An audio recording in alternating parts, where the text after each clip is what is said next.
오늘의 말씀의 배경은 예수님께서 성경을 이루시기 위해 내가 목마르다 다 이루었다 이렇게 말씀하신 후 예수님의 영혼이 떠나가시는 장면입니다. 유대인들이 예수님의 시체를 치워달라고 하자 군인들이 그 죽은 것을 보고 옆구리를 찔러 피와 물이 나오는 장면입니다. 함께 말씀 읽겠습니다. 오늘의 본문은 요한복음 19장 28절에서 37절입니다. 그 뒤에 예수께서는 모든 일이 이루어졌음을 아시고 성경 말씀을 이루시려고 목마르다 하고 말씀하셨다. 거기에 신 포도주가 가득 담긴 그릇이 있었는데 사람들이 해면을 그 신 포도주에 듬뿍 적셔서 우슬초 대에다가 꿰어 예수의 입에 갖다 대었다. 예수께서 신 포도주를 받으시고서 다 이루었다 하고 말씀하신 뒤에 머리를 떨어뜨리시고 숨을 거두셨다. 유대 사람들은 그날이 유월절 준비일이므로 안식일에 시체들을 십자가에 그냥 두지 않으려고 그 시체의 다리를 꺾어서 치워달라고 빌라도에게 요청하였다. 그 안식일은 큰 날이었기 때문이다. 그래서 병사들이 가서 먼저 예수와 함께 십자가에 달린 한 사람의 다리와 또 다른 한 사람의 다리를 꺾고 나서 예수께 와서는 그가 이미 죽으신 것을 보고서 다리를 꺾지 않았다. 그러나 병사들 가운데 하나가 창으로 그 옆구리를 찌르니 곧 피와 물이 흘러나왔다. 이것은 목격자가 증언한 것이다. 그래서 그의 증언은 참되다. 그는 자기의 말이 진실하다는 것을 알고 있다. 그는 여러분들도 믿게 하려고 증언한 것이다. 일이 이렇게 된 것은 그의 뼈가 하나도 부러지지 않을 것이다 한 성경 말씀이 이루어지게 하려는 것이었다. 또 성경에 그들은 자기들이 찌른 사람을 쳐다볼 것이다 한 말씀도 있다.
저는 본문을 읽으면서 첫 번째로는 말씀이신 예수님을 묵상해 보았습니다.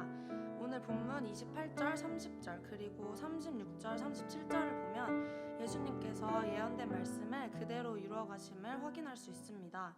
십자가에서 하신 말씀 한마디도 취하신 행동 하나도 하나님 아버지의 뜻이 아닌 것이 없었습니다. 이것을 보며 예수님이 얼마나 겸손한 분이신지 묵상하게 되었습니다. 예수님은 처음과 끝이, 과정과 목적이 전부 하나님의 뜻이었습니다. 제 모습을 이 말씀에 비춰보니 부끄러운 마음이 들었습니다. 하루를 살면서도 내 뜻, 내 계획을 다 이루려고 어떻게든 애쓰는 제 모습이 참 부끄러웠고 이것이 얼마나 교만한 마음인지 돌아보았습니다. 요한복음 1장 14절의 말씀을 보면 그 말씀은 육신이 되어 우리 가운데 사셨다.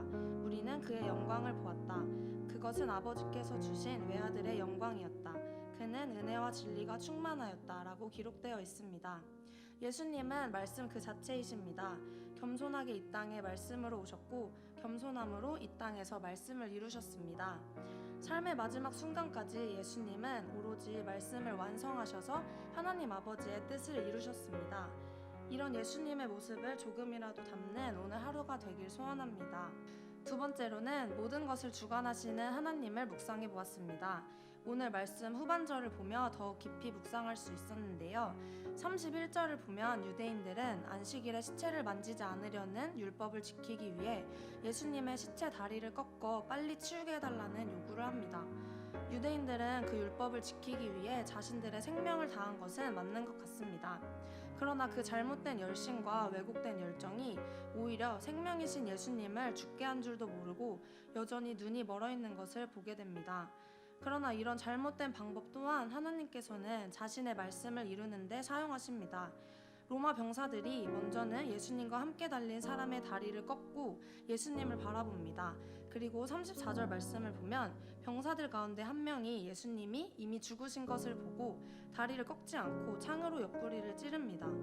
36절, 37절의 말씀처럼 이 모든 것은 성경에 기록된 대로 하나도 빠짐없이 이루어진 것입니다. 이 병사는 원래 이런 일을 담당하던 사람이었을 것입니다. 그 병사에게는 습관처럼 맡은 일을 처리하러 온 다를 바 없는 하루였고 다를 바 없는 행동이었을 수도 있습니다. 유대인들의 잘못된 방법도 또한 이름 없는 병사 한 명이 행한 작은 행동 하나도 결국 하나님의 주권 안에 있었고 오직 말씀이 성취된 것임을 깨닫게 되었습니다. 모든 일이 하나님의 섭리 가운데 있습니다. 하나님의 말씀은 하나도 땅에 떨어지지 않고 주님의 허락하심 없이 이루어지는 것은 아무것도 없습니다. 언제나 자신의 뜻을 이루기 원하시는 하나님께 우리의 삶을 더욱 맡길 수 있게 되기를 원합니다. 하나님 아버지의 뜻이 전부이셨던 예수님의 마음을 더욱 닮아 그 안에 있는 충만한 은혜와 진리를 누리는 우리의 삶이 되기를 소원합니다.